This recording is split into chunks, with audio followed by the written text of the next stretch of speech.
Hello friends. Exam हमारे सिर पे ही है लगभग।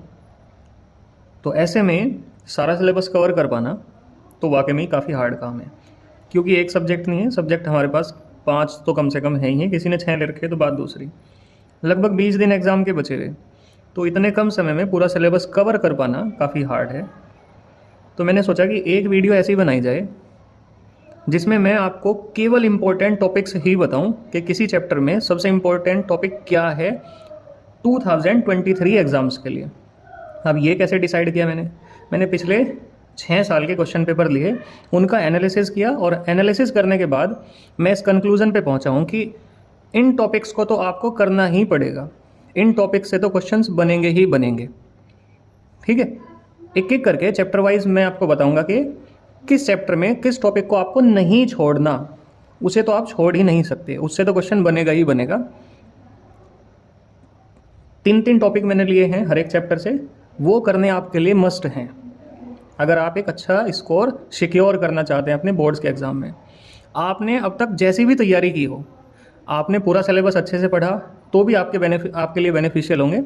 अगर आप किसी कारण से नहीं पढ़ पाए पूरा सिलेबस तो भी ये आपके लिए बेनिफिशियल हैं। आप कहीं से भी अरेंज करें, वैसे तो मेरे चैनल से ही आपको सारी वीडियोस मिल जाएंगी। अगर आप इन टॉपिक्स को कवर कर लेंगे तो आप एक अच्छा स्कोर सिक्योर कर पाएंगे।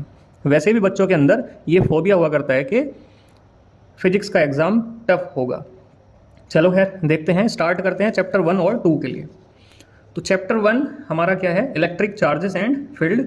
इसमें सबसे ज़्यादा इंपॉर्टेंट टॉपिक है गॉस थ्योरम की एप्लीकेशंस।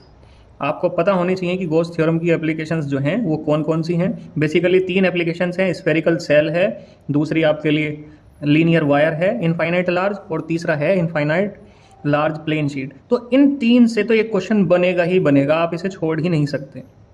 दूसरा टॉपिक है कुलाम्स लॉ से न्यूमेरिकल। कभी आपसे कुलाम्स लॉ नहीं पूछा जाने का, तो इस चक्कर में तो मत पढ़ना, डायरेक्ट फॉर्मूला ध्यान रखना और कुछ न्यूमेरिकल्स देख लेना। इसके न्यूमेरिकल्स कैसे? आपको 2 चार्जेस दे दिए और तीसरा चार्ज इनके बीच में कहाँ रखा जाए ताकि उस पर नेट फोर्स कितनी हो, 0 हो, इस तरह का।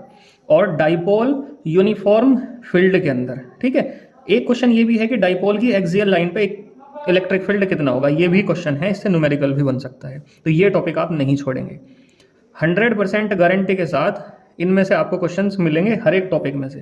ठीक है, चैप्टर 2 से पोटेंशियल एनर्जी, कैपेसिटर की पोटेंशियल एनर्जी बहुत इंपॉर्टेंट टॉपिक है। न्यूमेरिकल आपको मिल सकता है, डेरिवेशन आपको मिल सकता है। सेकंड टॉपिक है, अगर किसी कैपेसिटर के अंदर डाइलेक्ट्रिक्स को प्लेस कर दिया जाए, मतलब किसी डाइलेक्ट्रिक मीडियम को किसी कैपेसिटर के अंदर रख दिया जाए, तो उसकी capacitance, electric field, potential difference, energy stored, इन सब पे क्या फ़र्क पड़ेगा, ये आपको अच्छे से पता होना चाहिए। ठीक है, वो इनका जस्टिफिकेशन भी पूछ सकता है, इसके लिए वीडियो मैंने पहले से ही बनाई थी, तो इस टॉपिक को आप तैयार कर लें, इससे क्वेश्चन जरूर आएगा। नेक्स्ट है इलेक्ट्रिक पोटेंशियल और इलेक्ट्रिक फील्ड के बीच में रिलेशन।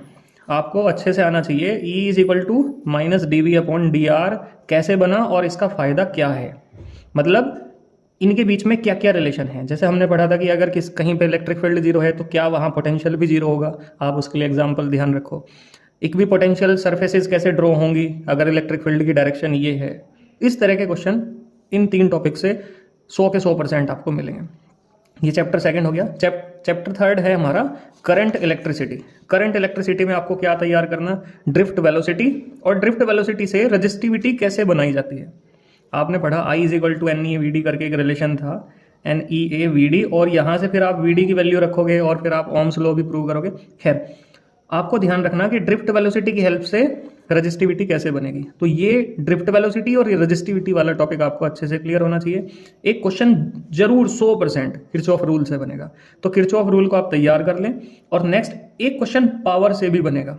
पावर आपको पता होगा कि भाई इलेक्ट्रिकल पावर V²/R या I² R।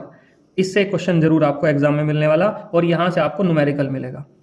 ठीक है, तो ये आप तैयार करके जाएंगे एग्जाम के अंदर जरूर। ये जो टॉपिक्स मैंने आपको बताई ये आप अपनी नोटबुक में लिख लो, और इन 14 चैप्टर के 3 टॉपिक्स हैं, 42 टॉपिक हैं, लगभग 40 टॉपिक हैं। इन 40 टॉपिक को अगर एक दिन में आप 5 टॉपिक भी कवर करते हैं तो एक हफ्ते में आप ये पूरे सिलेबस के टॉपिक कवर कर दोगे। ठीक है, तो इन टॉपिक्स को लिखो और इन्हें तैयार करो। नेक्स्ट चैप्टर है chapter 4 moving charges and magnetism. इसमें सबसे इंपॉर्टेंट है गैल्वेनोमीटर। आप गैल्वेनोमीटर को छोड़ नहीं सकते। गैल्वेनोमीटर से 3 नंबर का क्वेश्चन आपको जरूर देखने को मिलेगा। गैल्वेनोमीटर से क्वेश्चन गैल्वेनोमीटर की सेंसिटिविटी को लेके बन सकता है, गैल्वेनोमीटर को एमीटर और वोल्टमीटर में कैसे कन्वर्ट करते हैं उससे बन सकता है, और डिफ्लेक्शन के लिए भी पूरा डेरिवेशन भी आ सकता है गैल्वेनोमीटर का। ठीक है, आप इसे नहीं छोड़ने के, आप पूरा चैप्टर छोड़ दो लेकिन गैल्वेनोमीटर नहीं छोड़ने के आप। इसी तरह से नेक्स्ट टॉपिक है लॉरेंज फोर्स। अब ये लॉरेंज फोर्स क्या है? जब कोई चार्ज पार्टिकल मैग्नेटिक फील्ड और इलेक्ट्रिक फील्ड दोनों के अंदर मूव करता है या किसी मैग्नेटिक फील्ड के अंदर मूव करता है, तब जो उस पर फोर्स लगेगी उसे लॉरेंज फोर्स बोलते हैं। F इज इक्वल टू होगा क्यू वी क्रॉस बी और प्लस क्यू ई। तो यहाँ फोर्स कितनी होगी और उसकी डायरेक्शन क्या होगी, ये सब को लेके क्वेश्चन बनेंगे, तो आप इस टॉपिक को भी तैयार कर लें अपने। नेक्स्ट है सोलेनोइड के अंदर magnetic field. Biot Savart's law से इस बार क्वेश्चन नहीं आने का आपके एग्जाम में, तो उसके लिए आप ज़्यादा पैनिक ना हो। ठीक है, क्वेश्चन आएगा सोलेनोइड से, और सोलेनोइड के लिए आप यूज़ करेंगे एम्पियर सर्किटल लॉ। तो ध्यान रखेंगे ये 3 टॉपिक बहुत ज़्यादा इंपॉर्टेंट हैं। आप चाहे पढ़ने को पूरा चैप्टर पढ़ लो, लेकिन कम से कम इन 3 टॉपिक को तो आप पढ़ोगे ही पढ़ोगे ना, आप स्किप नहीं कर सकते किसी भी कंडीशंस में।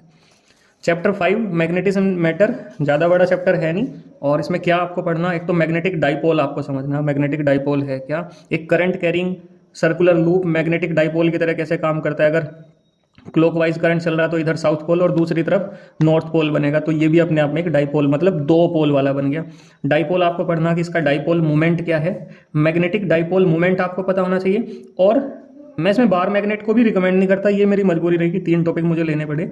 अदरवाइज मैग्नेटिक प्रॉपर्टीज आपको पता होनी चाहिए, परमिएबिलिटी और ससेप्टेबिलिटी, चाई और म्यू के लिए आपको रिलेशन पता होना चाहिए। डायामैग्नेटिक सब्सटेंस, पैरामैग्नेटिक सब्सटेंस और फेरोमैग्नेटिक सब्सटेंस के लिए एक छोटा सा टॉपिक है, मुश्किल से 10 मिनट में आप इसे कवर कर लेंगे। आप कमेंट कर दीजिएगा, मैं इसके लिए वीडियो बना दूंगा। अगर आपको पता है ऑलरेडी तो कोई बात नहीं, अगर नहीं पता तो मैं इसके लिए वीडियो बना दूंगा, आप कमेंट बॉक्स में लिख देना। बार मैग्नेट ये एक्सटेंडेड फॉर्म है, अगर आप करना चाहें कर सकते हैं। मुझे उम्मीद है केवल इन्हीं 2 टॉपिक से क्वेश्चन आने की, बार मैग्नेट से मुझे बिल्कुल उम्मीद नहीं है, बस 3 टॉपिक के चक्कर में मैंने लिखा। चैप्टर 6 है इलेक्ट्रोमैग्नेटिक इंडक्शन, और इलेक्ट्रोमैग्नेटिक इंडक्शन में ध्यान रखना सेल्फ इंडक्टेंस को छोड़ के बिल्कुल भी मत जाना। ध्यान रखना सेल्फ इंडक्टेंस से थ्योरी भी आ सकती है, वो प्रूव करवा सकता है कि भाई सेल्फ इंडक्टेंस प्रूव करके दिखाओ कि mu naught n square upon l into a है, प्रूव करके दिखाओ, या फिर इसी फॉर्मूले से वो न्यूमेरिकल बनवा लेगा तुम्हारे से। ठीक है कि भाई इससे न्यूमेरिकल बनाओ। लेंज लॉ आपको पता होना चाहिए। लेंज लॉ क्या है कि भाई पोलैरिटी इस हिसाब से इंड्यूस होंगी ताकि वो फ्लक्स के चेंज होने का अपोज कर सके। ठीक है, तो इस पे क्वेश्चन आपको तैयार करने हैं। क्वेश्चन भी मैं आपको तैयार करके दूंगा, लेकिन आप टॉपिक जरूर देख लें एक बार। आपने अगर पढ़ा है अब तक ये, तो आप इसके नोट्स अपने एक बार इसे खंगाल ले कि भाई लेंज लॉ है क्या, और इससे क्या कंजर्वेशन कैसे होगा, और इसके कौन कौन से क्वेश्चन हैं। एक मोशनल ईएमएफ है, मोशनल ईएमएफ ध्यान रखें कि भाई E is equal to BLV, इससे न्यूमेरिकल भी बन सकते हैं, इसमें साइन थीटा भी टर्म है। और एक रोटेशनल जब मोशन आपने पढ़ा होगा तो उसमें हाफ BL स्क्वायर ओमेगा करके भी एक फॉर्मूला था, जब एक रोड अपने एक्सिस के अबाउट रोटेट करेगी। ठीक है, तो ये आप तैयार कर लें, मोशनल ईएमएफ, लेंज लॉ और सेल्फ इंडक्टेंस और म्यूचुअल इंडक्टेंस, स्किप नहीं करना बिल्कुल भी इन टॉपिक्स को। नेक्स्ट है chapter 7 alternating current. Alternating current में मैं पिछले कुछ एक साल के क्वेश्चन पेपर देख रहा था, तो मुझे जनरेटर काफ़ी बार रिपीटेड लगा, ट्रांसफॉर्मर कम आया, तो मुझे इस बार बहुत ज़्यादा उम्मीद है कि ट्रांसफॉर्मर से क्वेश्चन बनेंगे। तो ट्रांसफॉर्मर आप पूरा तैयार करके जाना, 3 नंबर में भी क्वेश्चन मिलेगा और 1 नंबर में भी क्वेश्चन मिल सकता है। सीरीज LCR सर्किट, तो LCR सर्किट को आप तैयार करेंगे, वहाँ पे आपको इंपीडेंस पूछा जा सकता है, XL और XC की वैल्यू आपको पूछी जा सकती है। XL हो गया इंडक्टिव रिएक्टेंस और XC हो गया कैपेसिटिव रिएक्टेंस, ये आपको पूछा जा सकता है। आपसे पूछा जा सकता है कि फेज एंगल क्या होगा, कौन किसे लीड कर होगा, थोड़ा सा ये आप देख लें, मुश्किल से 15 मिनट का टॉपिक है, अपने नोट्स देखें और उसमें से इसे चेक कर लें। अगर आपको वहाँ से नहीं समझ आते तो मैंने वीडियो बना के इस पर डाली हुई LCR सर्किट पे, आप उसे चेक कर सकते हैं जाके। नेक्स्ट है पावर लॉस का। हाँ, एक बात और, पावर फैक्टर भी एक टर्म है, पावर फैक्टर को भी आप बिल्कुल ना नकारिए, पावर फैक्टर भी पूछा जा सकता है। और क्योंकि 30 क्वेश्चन तो ऑब्जेक्टिव ही है, एक एक नंबर वाले हैं, तो इस तरह से आपको पावर लॉस में जैसे cos फाई है, cos फाई से हम पावर लॉस पावर फैक्टर निकालते हैं, पावर फैक्टर। तो फाई हो गया हमारा फेज डिफरेंस, अगर फेज डिफरेंस 0 तो पावर फैक्टर की वैल्यू 1 होगी। अगर ये फेज डिफरेंस 90 डिग्री है, जैसे इंडक्टर कॉइल में और कैपेसिटर में फेज डिफरेंस 90 डिग्री हुआ करता है, तो इनका पावर फैक्टर कितना हो जाएगा, इनका पावर फैक्टर 0 हो जाएगा। तो आप इसे तैयार कर लें। और पावर लॉस का एक डेरिवेशन है IRMS, VRMS और cos फाई, इसे आप डेरिवेशन को तैयार कर लें। ठीक है, AC से ये 3 टॉपिक ही बहुत इंपॉर्टेंट है और इन्हीं से ही क्वेश्चन आएंगे, और करना भी मत। ठीक है, ये मीन वैल्यू, RMS वैल्यू, ये सब डेरिवेशन मत करना। ट्रांसफॉर्मर, LCR सर्किट और पावर लॉस और पावर फैक्टर, ये 3 टॉपिक आप अच्छे से तैयार कर लें, नंबर श्योर हैं आपके इस चैप्टर से। ठीक है, नेक्स्ट है EMW। EMW बहुत छोटा चैप्टर है, इसमें ज़्यादा कुछ पढ़ने का है नहीं। इसमें आपको पढ़ना कि भाई कितनी तरह की आपके पास वेव हैं और उनकी वेवलेंथ की क्या रेंज है, फ्रीक्वेंसी की क्या रेंज है। थोड़ा थियोरिटिकल है, याद रखने वाली बात है। बना लेना पैटर्न की किस तरह से याद रखा जाएगा कि भाई सबसे ज़्यादा वेवलेंथ इसकी है, सबसे कम वेवलेंथ इसकी है, इस रेंज में वेवलेंथ इसकी है। और उनके यूज़ भी याद रखना कि भाई रेडियो वेव को हम कहाँ यूज़ करते हैं, माइक्रोवेव को हम कहाँ यूज़ करते हैं, अल्ट्रा वेव जो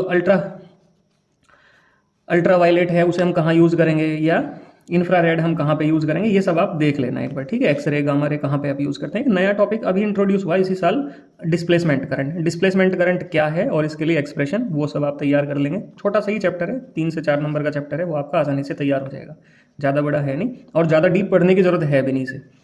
रे ऑप्टिक्स में ध्यान रखना, ऑप्टिकल इंस्ट्रूमेंट एक ऐसा टॉपिक है जिससे हर बार क्वेश्चन बनता ही बनता है। ऑप्टिकल इंस्ट्रूमेंट में माइक्रोस्कोप, टेलीस्कोप और आपके रिफ्लेक्टिंग टाइप टेलीस्कोप ये आया करते हैं। अब मैं आपको बताऊं, टेलीस्कोप से पिछले कई साल से क्वेश्चन लगातार आ रहा, तो इसके आने की प्रोबेबिलिटी कम हो जाएगी, क्योंकि पेपर रिपीट तो होने का नहीं लगातार। तो होगा क्या, होगा ये कि इस बार माइक्रोस्कोप आपको एग्जाम में देखने को मिलेगा, ठीक है। तो माइक्रोस्कोप आपके एग्जाम में मिलेगा। इसी तरह से आप रिफ्रैक्शन प्रिज्म से देख लेना, ये भी काफ़ी इंपॉर्टेंट है। प्रिज्म से जब रिफ्रैक्शन होगा तो ये 2 कंडीशन में होगा। एक तो आप इसे मिनिमम डेविएशन की कंडीशन में जरूर पढ़ लेना, वहां से क्वेश्चन बनता है मिनिमम डेविएशन, और दूसरा है टोटल इंटरनल रिफ्लेक्शन। ये 2 केस हैं प्रिज्म के, इन्हें जरूर पढ़ लेना। नेक्स्ट है लेंस मेकर फॉर्मूला, आप इसे बिल्कुल स्किप नहीं कर सकते। लेंस मेकर फॉर्मूला से इस बार न्यूमेरिकल भी आएगा और थियोरिटिकल क्वेश्चन भी आएगा। इन दोनों क्वेश्चन को आप तैयार कर लेंगे। आई होप आप बहुत अच्छा स्कोर करने वाले एग्जाम में। नेक्स्ट है वेव ऑप्टिक्स। वेव ऑप्टिक्स से क्या क्या है, सबसे ज़्यादा प्रेफरेंस दूंगा मैं डिफ्रैक्शन और इंटरफेरेंस में। डिफरेंस आपको पता होना चाहिए कि भाई डिफ्रैक्शन और इंटरफेरेंस में कौन कौन सी कंडीशंस का डिफरेंस है। भाई इंटेंसिटी में किस चीज़ को लेके डिफरेंस है, और फेज एंगल को लेके कहाँ डिफरेंस है, वेवलेंथ को लेके क्या डिफरेंस है, फ्रिंज विड्थ को लेके क्या डिफरेंस है, वो सब चीज़ें आप तैयार कर लेना। ग्राफ इनके बीच में है, मैंने उसके लिए वीडियो बना रखी है बहुत छोटी सी, उसे आप तैयार कर लेंगे। नेक्स्ट है YDSC, मतलब यंग डबल स्लिट एक्सपेरिमेंट। ये इंटरफेरेंस का ही है। इंटरफेरेंस क्या है इस बात को कोई नहीं पूछने का आपसे, आपसे पूछेगा कि कंस्ट्रक्टिव और डिस्ट्रक्टिव इंटरफेरेंस की कंडीशंस बताओ आप मुझे, आप उन्हें कैसे डिड्यूस करोगे। जैसे कंस्ट्रक्टिव के लिए आप कहोगे कि भाई फेज डिफरेंस क्या होगा आपका, 2n पाई होगा, कहाँ से आया आप बताओगे उसे कि भाई यहाँ से आया। और एक टॉपिक है हाइगन्स प्रिंसिपल से, आपसे कोई हाइगन प्रिंसिपल नहीं पूछने वाला। हाइगन प्रिंसिपल भी पूछा जा सकता है 1 नंबर में, और रिफ्लेक्शन प्रूव करने के लिए आ जाएगा। रिफ्रैक्शन बिल्कुल नहीं आने का इस बार के सिलेबस में, रिफ्लेक्शन आएगा, ठीक है। आप ध्यान रखेंगे कि रिफ्लेक्शन बहुत ज़्यादा इंपॉर्टेंट टॉपिक है हाइगन प्रिंसिपल से।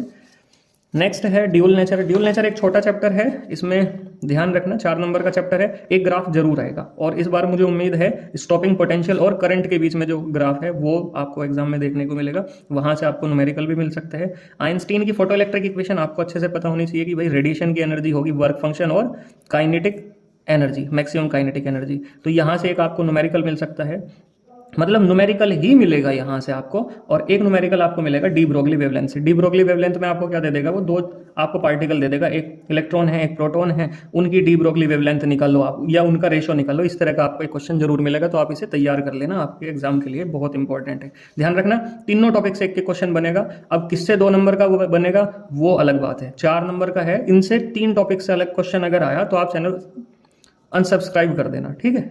अगर आपको क्वेश्चन मिलेगा तो आप अच्छा सिक्योर करेंगे, ठीक। नेक्स्ट है चैप्टर एटम्स, चैप्टर 12 एटम। इसमें क्लोजेस्ट अप्रोच, ये रदरफोर्ड मॉडल से हो गया, बहुत इंपॉर्टेंट है। नेक्स्ट है स्पेक्ट्रल सीरीज। स्पेक्ट्रल सीरीज से मतलब है Lyman series, बामर series, Paschen, bracket food, ये सब आपको याद होनी चाहिए कि किसके लिए n की वैल्यू क्या है और किसके लिए क्या है, ठीक है। जैसे और इसी तरह से आपको बोर मॉडल में 2 अलग अलग एटम के आपको कुछ सेल दे देगा कि भाई इस एटम की दूसरी सेल, इस एटम की तीसरी सेल, उनकी रेडियस का रेशो निकाल लो या उनमें एनर्जी का रेशो निकाल लो, ठीक है। तो बोहर मॉडल से आपको इस तरह का क्वेश्चन देखने को मिलेगा, और कोई ना इसके पोस्टुलेट आने के ना कोई प्रूफ आने का, इस तरह का आपको क्वेश्चन देखने को मिलेगा। चैप्टर 13 है न्यूक्लियाई। न्यूक्लियाई में आपको 2 चीज़ें आनी चाहिए बस, इसमें मुझे तीसरा टॉपिक कोई दिखाई नहीं दिया। एक तो मास डिफेक्ट आपको कैलकुलेट करना आना चाहिए, और मास डिफेक्ट से ही बाइंडिंग एनर्जी भी आपको निकालनी आनी चाहिए। वैसे बाइंडिंग एनर्जी का फॉर्मूला मैं आपको बताऊं, डायरेक्ट है डेल्टा m इंटू C² करके आप Einstein mass energy relation use कर लेंगे तो आप निकाल लेंगे। और दूसरा टॉपिक है न्यूक्लियर फोर्सेज की कैरेक्टरिस्टिक्स आपको अच्छे से आनी चाहिए। यही 2 टॉपिक हैं, इनसे अलग इसमें क्वेश्चन है भी नहीं और बनता भी नहीं। हाँ, एक तीसरा टॉपिक मुझे इंक्लूड करना चाहिए, 1 नंबर का क्वेश्चन बन सकता है मास नंबर और रेडियस के बीच में। न्यूक्लियस का मास नंबर और रेडियस के बीच में जो रिलेशन है वहां से आप क्वेश्चन तैयार करेंगे। और लास्ट चैप्टर है सेमीकंडक्टर। सेमीकंडक्टर में 100% लिख के ले लो, रेक्टिफायर जरूर मिलेगा, 100% रेक्टिफायर। आपको मेरी बात ध्यान आएगी एग्जाम में, अगर आपने ये तैयार नहीं करा। अगर तैयार कर लिया तो आप मुझे एग्जाम में थैंक्स बोलेंगे कि भाई सर ने रेक्टिफायर बताया था और रेक्टिफायर ही आया। इस तरह के बहुत सारे क्वेश्चन हैं जो मैं आपको 100% गारंटी के साथ एग्जाम के लिए बता रहा हूँ। आप इन्हें तैयार कर लेना, आपको मेरी बात एग्जाम में याद आने वाली। इसी तरह से एन टाइप और पी टाइप सेमीकंडक्टर में क्लासिफिकेशन आपको अच्छे से आना चाहिए, कैसे बनते हैं, किसकी मोबिलिटी ज़्यादा है, कौन किस में मेजोरिटी में है। मतलब एन टाइप के लिए जैसे इलेक्ट्रॉन मेजोरिटी में हुआ करते हैं, होल्स पी टाइप के लिए मेजोरिटी में हुआ करते हैं, कौन किसे मिलाने से बनेगा, पेंटावेलेंट इम्प्योरिटी, ये सब आपको पता होनी चाहिए। और लास्ट है बैंड थ्योरी। बैंड थ्योरी के बेसिस पे वो सेमीकंडक्टर, इंसुलेटर और कंडक्टर को आपसे कैटेगराइज करवा लेगा कि भाई सेमीकंडक्टर के लिए बैंड गैप कितना होना चाहिए, कंडक्टर के लिए बैंड गैप होना चाहिए या नहीं होना चाहिए, ये सब आपको अच्छे से आना चाहिए। आई होप अगर आपने ये टॉपिक्स कवर करे, आप मान के चलो कि ये लगभग 42 टॉपिक हैं, और आप अगर 6 टॉपिक भी एक दिन में कवर कर पाए तो आपको 7 दिन लगेंगे। एक हफ्ते में आप फिजिक्स का वो वाला सिलेबस कवर कर पाएंगे जो आपको 70 में से 50 से ज़्यादा नंबर दिलवा के जाएगा। ये आपको 70 में से 50 नंबर, यही टॉपिक, ये जो मैंने आपको 40-42 टॉपिक बताए, यही आपको 50 नंबर से ज़्यादा दिलवा देंगे आपके एग्जाम में। बस आपको थोड़ा सा मेहनत करनी, कम से कम अब आके तो करनी। आपने पूरे साल करी या नहीं करी, आप जैसा भी पढ़े, एवरेज रहे या बहुत अच्छे रहे, कोई फ़र्क नहीं पड़ता, क्योंकि वो सब आपने एक साल पहले पढ़ा। अब आपको ये काम करना जो मैंने बताया। मैं पिछले 3 दिन से लगा हुआ हूँ लगातार कि भाई कौन कौन से टॉपिक कब कब आए हुए, ठीक है। और मैं अब आगे कंक्लूजन पे पहुंचा कि भाई ये वाले टॉपिक 2023 के लिए बहुत ज़्यादा इंपॉर्टेंट हैं। तो मैं फ्रेंड्स, ये जो मैंने टॉपिक आपको बताए ये बहुत ज़्यादा इंपॉर्टेंट टॉपिक हैं, और मुझे उम्मीद है कि आप काफ़ी अच्छा स्कोर करेंगे एग्जाम के अंदर, ठीक है। अगर आपको वीडियो अच्छी लगी और आप चाहते हैं कि मैं इसी तरह की वीडियो आपके लिए बनाऊं, इंपॉर्टेंट क्वेश्चंस की, इंपॉर्टेंट टॉपिक्स की, उनके सॉल्यूशंस की, PYQs की, तो आप चैनल को सब्सक्राइब करें और मुझे मोटिवेट करें, मुझे प्रमोट करें। इसी तरह का कंटेंट मैं आपके लिए लेकर आता रहूँगा, आपकी हेल्प करता रहूँगा जब तक आपके एग्ज़ाम ओवर नहीं होते, ठीक है। Thank you, bye bye for watching.